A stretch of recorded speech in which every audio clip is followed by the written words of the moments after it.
What I could really observe was that Starbucks has this very cool and a very light-hearted environment, and it's buzzing with people. And as you spend time with them, they kind of break the ice because they don't treat you like a customer. They are pretty personal and they're pretty like forthcoming in wishing you and getting to know you and talking to you and stuff. And of course, if you spend more time in any space, you're going to get acquainted and stuff. But the staff is forever changing there.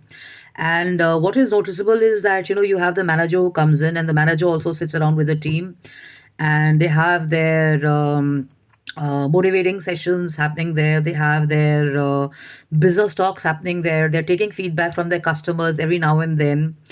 And it's very interesting because most of the people, they have their strict HR processes, and the training and everything happens behind the doors and stuff, which I'm sure happens to all of these guys also. But you can see before you this is happening, and it creates a very cool and a casual kind of an environment, and people who are there to spend longer hours find it more interesting and find it more personal. And when you go into a slightly more serious brand like I would say a Reliance.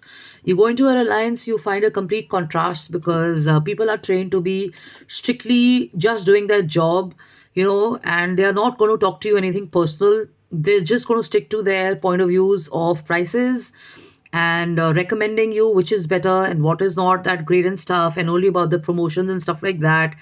And it doesn't create a very warm kind of environment and stuff. And shopping or being in a departmental store, at least for me and people like me, is supposed to be a experience.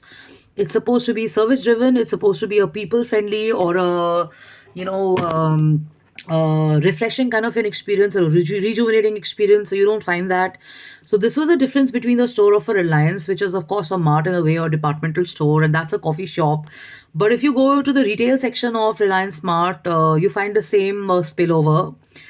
If you go further down and you go into the other counters, you realize that yes, people do talk to you and stuff, but it's only when you come to the manager's desk or you come to the billing counter that people open up their mouths and they talk to you and stuff. And when you step out, all you've had is just your shopping and you're ticking off what you've got and what you've not got.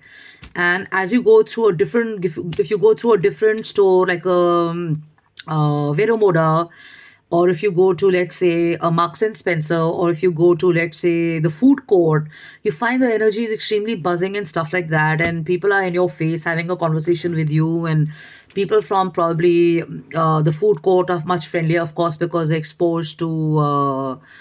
More audience and stuff. But the point is communication and creative and experience needs to flow through an entire area. And this is what he's saying, that because the environment has a casual environment, most of the heads here are confused because it's got a traditional approach. But you've got the new brands coming in, like I've just cited an example of this brand Starbucks, and of course some Korean brands and some retail brands and stuff. You do realize that they try and break the ice, and they try and come in, talk to you. Like if you go to a Forever 21, or if you go to let's say a pepper fry or something, people do come forward and have a chat with you and interact with you.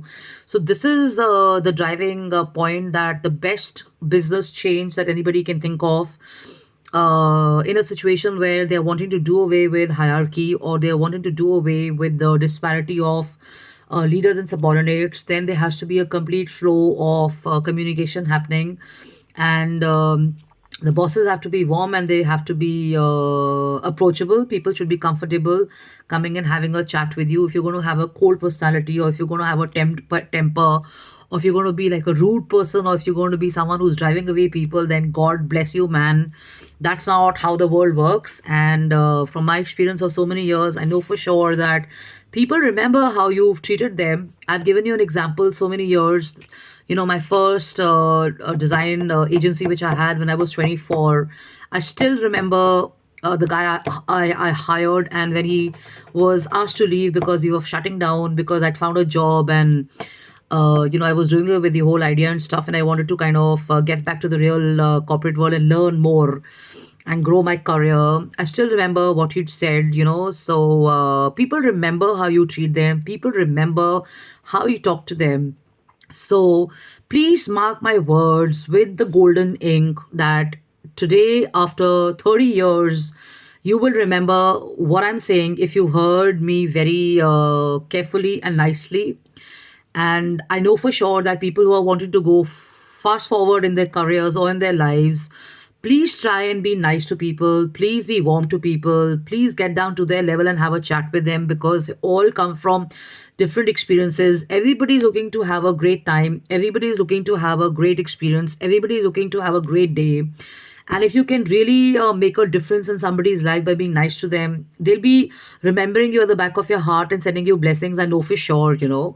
And this author is also saying the same thing, that the measuring performance or the new criteria system in most organizations now is not the designations or the ranks they're holding, but the criteria is to basically reward and have promotions to those who are basically, spending their time converting their team and their staff into better workers and stuff like that, and having a better culture and stuff. So I'll cut my video short. So the message is this: the takeaway ideally should be cordial behaviors and communication and conduct at workspaces and otherwise. And you may write to me at justinkampani.im@gmail.com. This is an unedited video. If it's gone too long, I'm so sorry about that. And I'd like to thank a few people for writing in and sending me their messages. And the weekend has been great and stuff. And my sincere suggestion and tip and advice is, please spend time offline, and please try and spend time with people, interacting and sharing ideas and exploring new places and stuff, because I think Corona has done enough to people to be watching bad programs or to be watching bad news and stuff, which was forced on many of us. That was a strategy of many people to get their TRPs and other things in place and stuff. But if you can be a little calculative around that, and you can focus on positive stuff and lighter stuff, your day is going to be made. And what you watch, what you absorb, which is content or music or writing or movies or the books you read or even the beverages that you have, all forms a part of your personality. So if you're looking at improving your personality and getting better, try and do away with all of the unnecessary and start absorbing fresh and new. This is the only tip I can give. So it is, amigos, and you have a great week ahead. And this is cheers to you. I'm Justin Kapani, like I said, and we're in the business of designing and manufacturing home and office decor and interior solutions. And you could write into me, and you can also send in your emails and stuff. And I'm not looking for any likes or any business promotion and stuff. I've been in this business for lots of years and stuff. So if I have to do that, I'm going to look for a professional company or an organization, or I'm going to be heading it myself and stuff. So do yourself a favor. Please do not send me any messages and proposals on likes and stuff, because I'm amongst the people who doesn't base my business or my personality on likes. So for me, it's going to be a reality check. So if I'm ignoring your messages and your mails and stuff, it's only because I'm not interested in stuff. So one has to be sharp enough to understand that if someone is not replying, they're not interested. So with sincere requests, please stop, and I'm open to receiving ideas and emails on collaborations and product development and interior projects and retail and associations and stuff like that, and anything creative. Please feel free to write in and drop in for a meeting at my office at Sector 4. We can coordinate and plan and stuff, or we can catch up in a mall or a happening place which is more creative. So let's focus on that and stuff, and take care and have a great week ahead. All right, bye bye.